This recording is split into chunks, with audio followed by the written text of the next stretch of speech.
I believe that pop stars are not feminists. They don't represent feminism.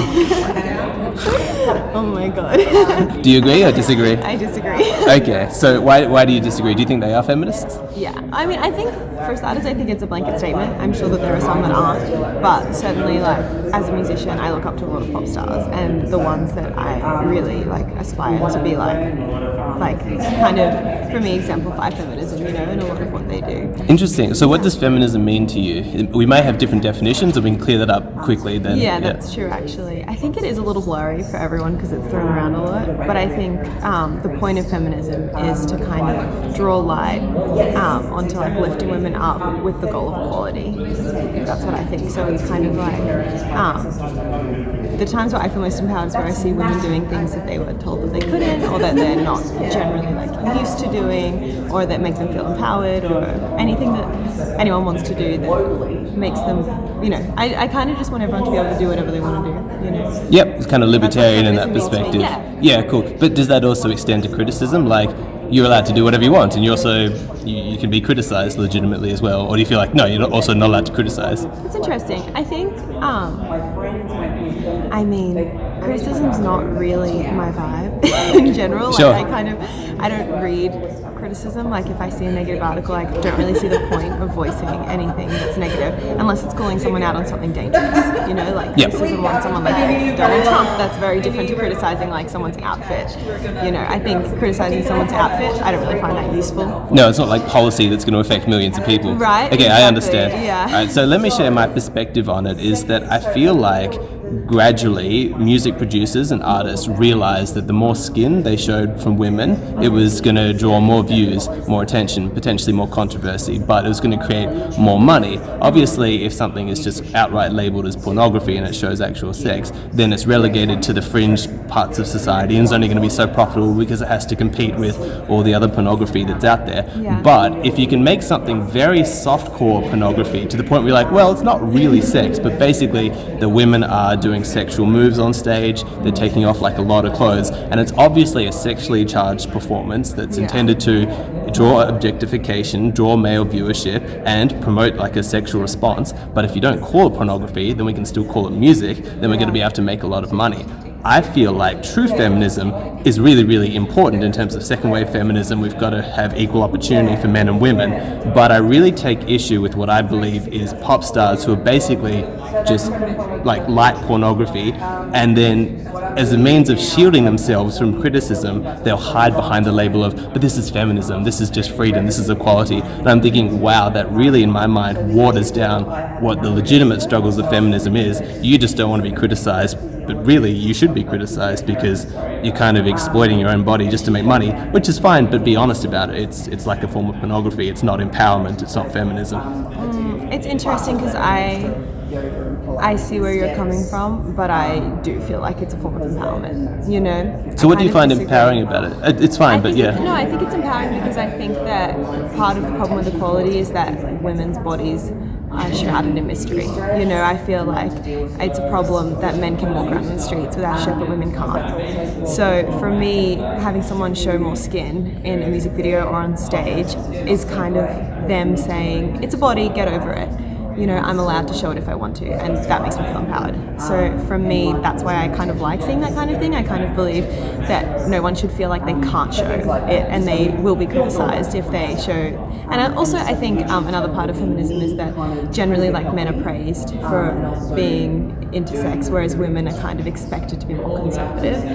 So I think seeing a woman sing a song about how she likes sex because she's allowed to like sex for enjoyment, and she wants to show her skin because she's allowed to show her skin if she wants to, I think that's empowering. Yeah. And I guess we'll never know if they're really doing that because there's someone behind the curtain who's saying do this because it'll make more money, or if they're doing it because it is their art form. I mean, there's no one who would know that except for them, but I like to believe that they're doing it because it's their art form. Yeah. You know, maybe there's a money element to it, and also, so be it. You know, if a girl wants to be rich, let her.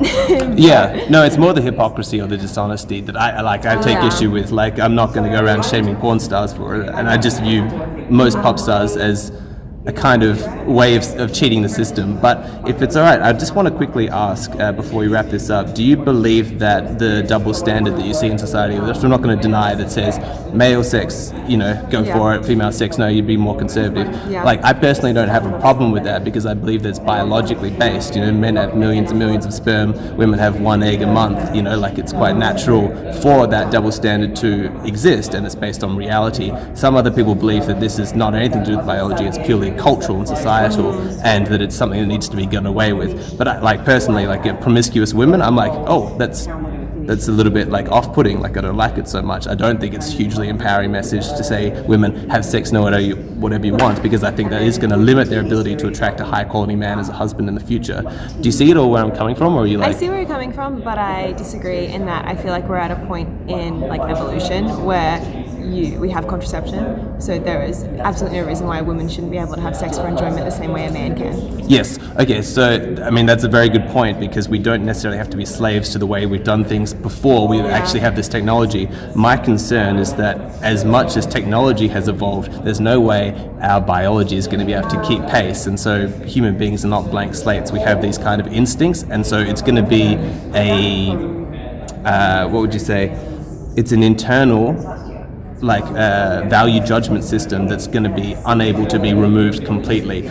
We can continue to shame, if a man says, well, I'd actually prefer a woman who's chaste to be my wife rather than if she's had 20 partners or 50 partners or whatever, we can shame him as much as we like, but actually it's a very, very natural mechanism for him to be concerned, because in the back of his mind, from evolution, from millions of years, he's going to be thinking, well, if she's had lots of partners, who's to say that when she has a baby, it's going to be mine? There's a lot of risk that's involved with that, paternity fraud, basically. I believe that we're evolved beyond the point of being kind of at the mercy of our instincts. Really? Yeah, I really don't believe in that. I really think that you can make up your own mind, and we're at a point where you can trust your partner because you've talked to them, and you can trust your partner because you know them, not because something in your body tells you that if they've had other partners they might cheat on you. I don't really believe in your biology ruling your decisions. I think that we're much smarter than that. Can I just check, because I just see potentially a small contradiction there, because you were talking before about female empowered sexuality, and I would say that a female sexuality is very much an instinct, and you're sort of about no, this is what comes natural to women, let's celebrate it, let's empower it. And then but now there's an instinct that I'm pointing out.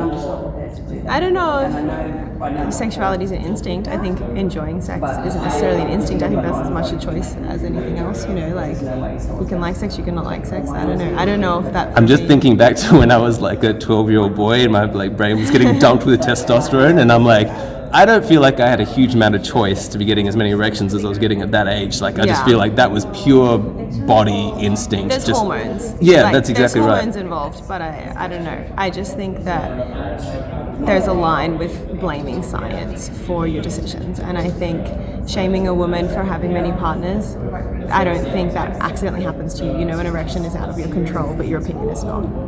Okay, so then I guess it's just a matter of where you draw the line, because would you shame a man who said that, okay, I'm not going to shame you for having many partners, but I'm also not going to marry you, I have a preference for a chaste woman? Would you shame him for that? People have their preferences. There's people who are over there being I don't want to marry a guy who has a beard. I don't know, people have their preferences. You can have your preferences, but don't shame someone for their choices. Well, I think you can have your preferences, you can marry who you want, but I think as long as you're not out there making someone feel bad about their choices, then I love it, because I think this is the common ground then, because it's all right, I'm not going to shame you for doing what you want to do, and as long as you don't shame me for doing what you do, we truly have a libertarian, do what you like kind of society. I don't know if we reached a common ground on whether or not pop stars were feminists, but I do think that you probably heard my perspective and were okay, there's some legitimacy to that. Yeah, a little bit. Yeah, a little bit. I can see how you would feel that way, but I view it differently. And would you view, I think we could probably find common ground if we were to say, would you view a feminine housewife who stays at home and raises the children and doesn't have her own career because that's her choice, that's an equally valid feminist decision as to a woman who's got a career in pop star? If that's what she wants to do, go for it. I think for me, feminism is doing what you want to do because you want to do it, not because of what anyone else thinks. I'm fine with that. Thank you so much. Cool.